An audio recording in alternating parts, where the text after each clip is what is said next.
شفت الفوانيس الجميلة دي؟ أنا حاسس الدنيا جميلة ومبسوطة. طب انت عارف ليه بتحس كده؟ لأن النور بتاع الفوانيس ليه تأثير كبير قوي على مشاعرنا. إزاي يعني؟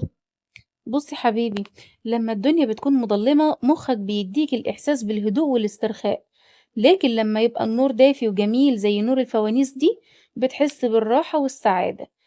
النور الدافي بتاع الفوانيس بيساعد المخ إنه يفرز هرمون السعادة اللي هو السيروتونين، علشان كده بتحس إن انت مبسوط كل ما بتشوفه. يعني لو الدنيا مظلمة مش هيكون مبسوطين؟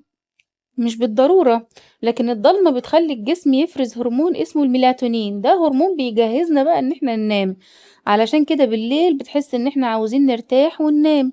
طيب ليه الفوانيس أحلى من لمبة البيت؟ علشان يا حبيبي لمبة البيت نورها بيكون قوي وبارد، لكن النور بتاع الفوانيس ده بيكون ناعم ودافي، أقرب بالظبط للنور الشموع، أو المخ كمان بيفضله علشان الأنوار الدافية أو الأضواء الدافية دي بتفكره بنور الشمس وقت الغروب، وده الوقت اللي الناس كتير جدا بتستريح فيه.